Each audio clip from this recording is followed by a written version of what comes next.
លំហាត់ទី2 1.26 ខួបនៅលើលេខ6អញ្ចឹងខួបអត់ដល់លេខ2ទេគឺនៅសល់ត្រឹមលេខ6សល់លេខត្រឹម6អញ្ចឹងយើងប្រើវិធីរបស់យើងទៀតដោយសារខាងក្រោយក្បៀសចំនួន2ខ្ទង់អញ្ចឹងយើងត្រូវគុណនឹង100ដូចគ្នាតែឥឡូវយើងបំបែក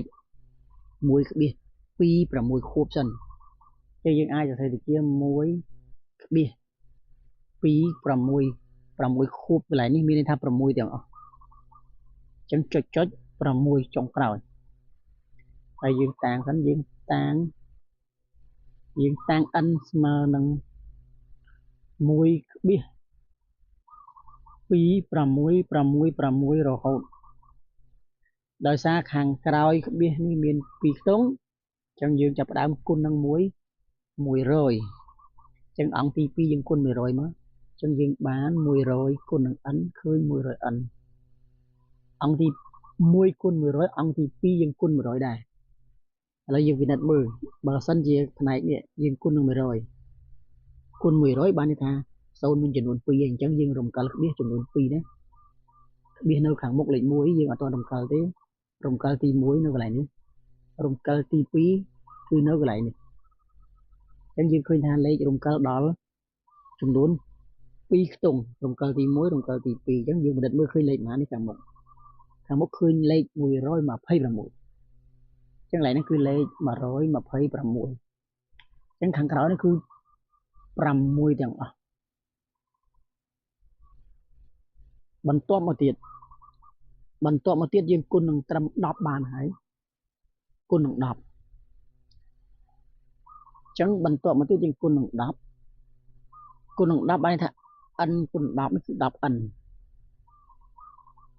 ហើយផ្នែកនេះបើសិនជាយើងគុណនឹង10បានន័យថាក្បៀសវាយើងរំកិលតែមួយខ្ទង់ទេអញ្ចឹងក្បៀសនៅកន្លែងមុខនេះអញ្ចឹងយើងរំកិលមួយខ្ទង់គឺដល់លេខប្រមាណដែរដល់លេខ12នេះអញ្ចឹងចម្លើយកន្លែងនេះឃើញ12នេះ6បន្ទាប់មកយើងដកលេខទាំងពីរ100ដក10ឃើញ 90n ហើយផ្នែកនេះគឺខាងក្រោយក្បៀស0អស់ហើយ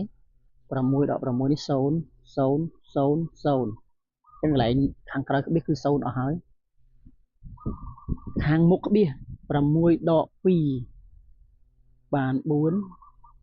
1ដកសំទោស2ដក1សល់1អត់អីដកទម្លាក់អញ្ចឹងឃើញ114អញ្ចឹងកន្លែងហ្នឹងគឺ 90n ស្មើឲ្យ114អញ្ចឹងយើងចែកអង្គទាំងពីរហ្នឹងប៉ុន្មានបាទគឺចែកនឹង90អញ្ចឹងបើអង្គទី1នេះចែកនឹង9អង្គទី2 114នេះក៏ចែកនឹង9ដែរអញ្ចឹងកន្លែងនេះអស់សល់ n 114លើ90អញ្ចឹងដោយសារយើងសម្រួលបានអញ្ចឹងខ្ញុំសម្រួលនឹង6អញ្ចឹងយើងសម្រួលអស់លទ្ធភាពទៅសម្រួលនឹង6ទៅឃើញ19លើ15ដូចនេះ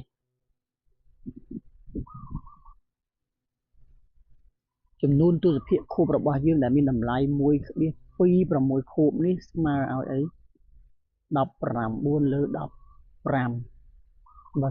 បើសិនជាបងអូនអត់ចេះសម្រួលបងអូនទុក114លើ90នេះក៏ត្រូវដែរក៏ប៉ុន្តែវាអត់ត្រូវដល់ចុងក្រោយហើយមួយវិញទៀតនេះចំពោះលំហាត់ 1.26 នេះគឺខួបនៅលើតែលេខ6ទេអញ្ចឹងបើសិនជាលំហាត់បែបនេះវិញបើសិនជាបែបនេះវិញតែគេធ្វើដូចមិនដាច់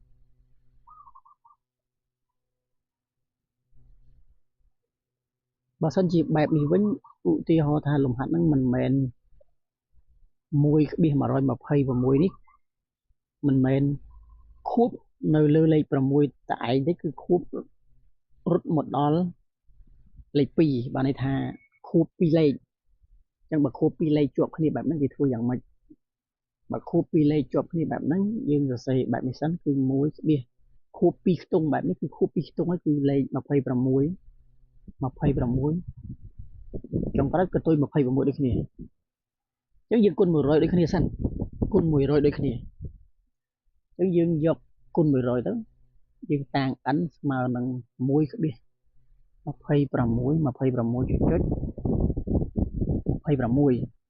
ះមកយើងគុណ100ចឹងយើងបាន 100n កន្លែងនេះបើយើងគុណ100ដែរយើងរំកិលក្បៀសហើយទៅនេះក្បៀសដើមយើងរំកិលទី1នៅនេះរំកិលទី2នៅកន្លែងនេះ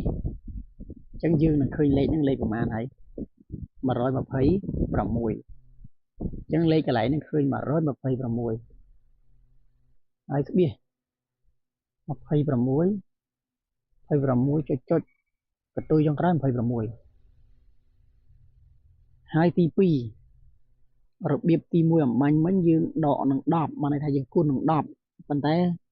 នៅពេលនេះលំហាត់នេះអាចគុណនឹង10បានទេយើងពិនិត្យមើលយើងអាចគុណនឹង10បានទេដោយសារតែខួបនៅខាងលើលេខនេះចំនួន2លេខអញ្ចឹងយើងអត់គុណនឹង10ទេយើងគុណវាតែ n បានហើយបានថាគុណតែ1អញ្ចឹងបើគុណ1យើងដាក់ 1n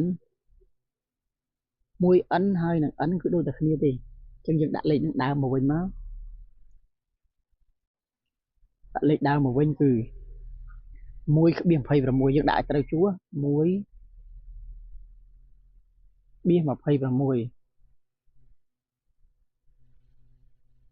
ហើយយើងធ្វើការដកមកណា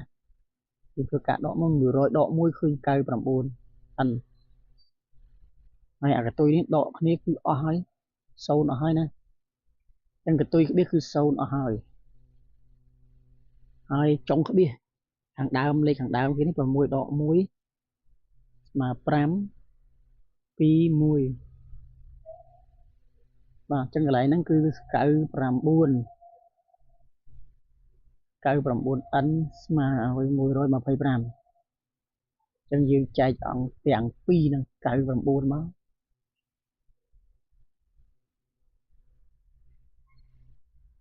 អញ្ចឹង99នេះអស់អញ្ចឹងយើងសល់ n ស្មើឲ្យ125លើ99អញ្ចឹងដូចនេះ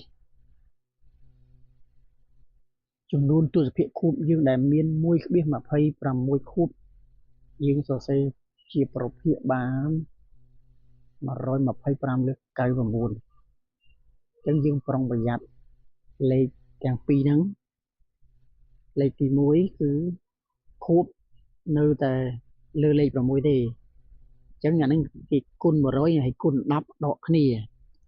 ហើយចំពោះលេខនេះខួបនៅខាងមុខនេះយើងប្រើរបៀបផ្សេងគុណនឹង100ហើយនឹងគុណនឹង1អញ្ចឹងកុំឲ្យច្រឡំគ្នាណា